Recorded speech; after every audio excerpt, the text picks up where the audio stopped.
A catalogue of recent news information across federal ministries is next on Ministry News.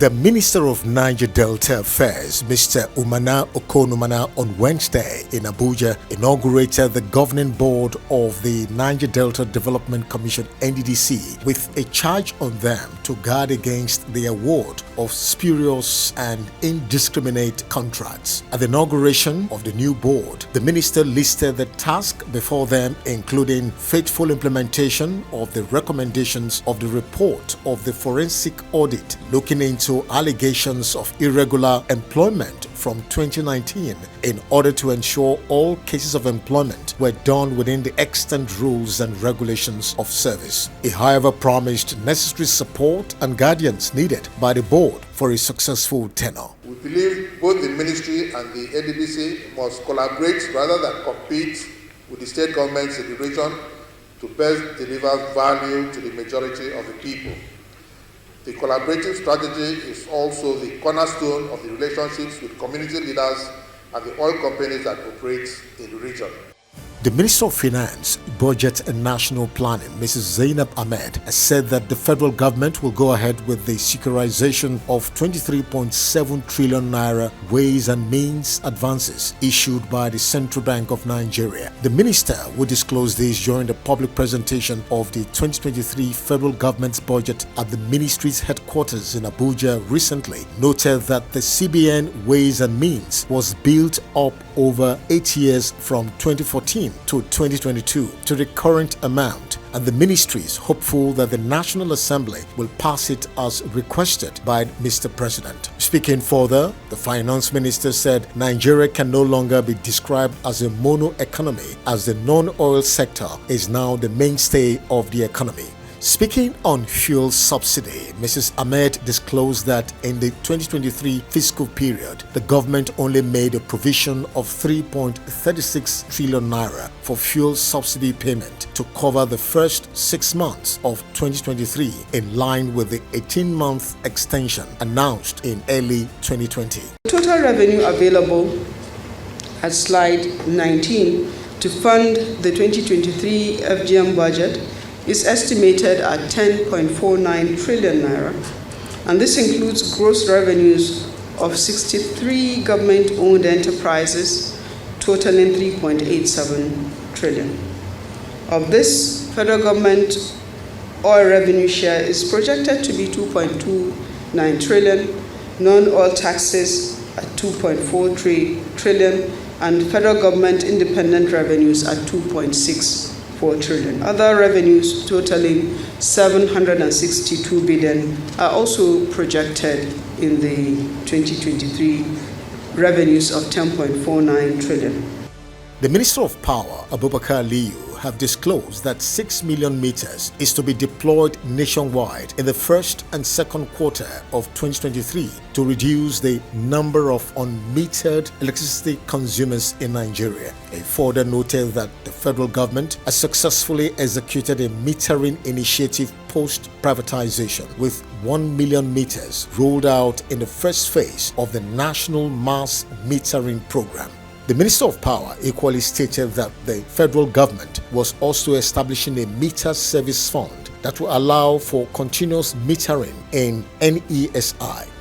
The federal government has commenced the payment of security debarment allowance to retired personnel of the Nigerian Armed Forces. The Permanent Secretary of the Ministry of Defense, Dr. Ibrahim Abubakar Kana, who made this known in Abuja at a meeting held with members of the veterans of the armed forces in the Ship House, Abuja, also disclosed that President Muhammadu Buhari has reduced the spread of payment from 3 to 5 years to within 3 years. He said the release of 21 billion naira, being 28% of the total outstanding security debarment allowance approved by President Muhammadu Buhari to the ministry as the first tranche, was in fulfillment of the promise made by the government in September 2022 that payment of SDA to veterans will start as soon as possible.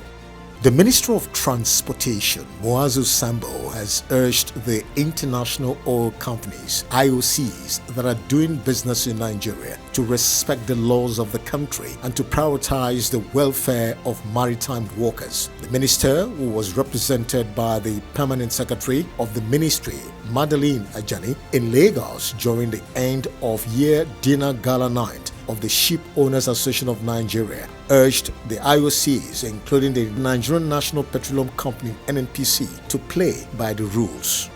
The Minister of Works and Housing, Babatunde Raji Fashola, ably represented by the Federal Controller of Works in Lagos State, Umaru Bakare, recently inaugurated 5 roads and car park projects rehabilitated at the University of Lagos. The projects, which were part of the federal government's intervention in internal roads in tertiary institutions in the country, were Alvan Ukoko, Abubakar Tafawa Balewa Road, Bunu GK Crescent, Unilag Shopping Complex, and a car park.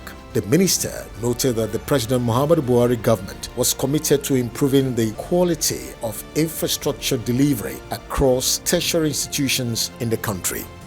The Minister of Mines and Steel Development, architect Lekon Adegbite, has attributed federal government's inability to check illegal mining activities to the vastness of the country. The minister, who was speaking to newsmen recently, noted that the federal government had begun to organize the so-called illegal miners into cooperatives to ensure thorough monitoring, adding that so many foreign nationals were being arrested and prosecuted for breaking the law. He further disclosed that the ministry now has satellite monitoring system from which illegal activities are closely watched.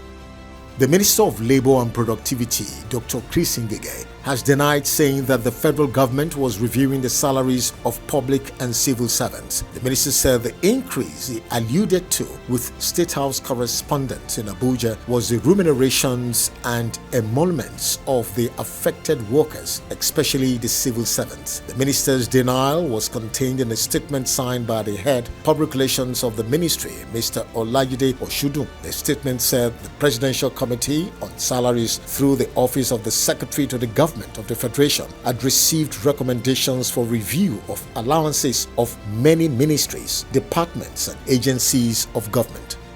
The Minister of State for Industry, Trade and Investment, Aisha Abubakar, has disclosed that the ministry has taxed micro, small and medium enterprises in the northeastern part of the country to take advantage of the recently commissioned laboratory of the Standards Organization of Nigeria (SAN) to test their products. Aisha Abubakar, who stated this at the commissioning of SAN's Northeast Regional Bauchi State Office and Laboratory Complex in Bauchi, expressed optimism that with the complex, MSMEs from the Northeast Zone would in the immediate future attain high position in the ranking of MSMEs in Nigeria, urging SAN to expedite the process for the accreditation of the laboratories to the relevant standards for entities to patronize the facility while also getting value for their money. And finally, on ministry news, the Minister of the Federal Capital Territory, FCT, Malam Musa Bello, has pledged the continued support of the administration to the FCT Police Command in the discharge of its responsibility of securing the Federal Capital Territory. The minister made this pledge when he received the new FCT Police Commissioner, Dr. Idris Sadiq, who paid him a courtesy visit. The minister, who attested to the fact that the new CP was coming to the FCT with immense experience in policing, having begun his career in the police force in the FCT, expressed optimism that the new CP will build upon the success of his predecessors, saying that all of them had contributed immensely in building the FCT command to what it is today. And finally, on ministry news, we bring you top news headlines across federal ministries in the country.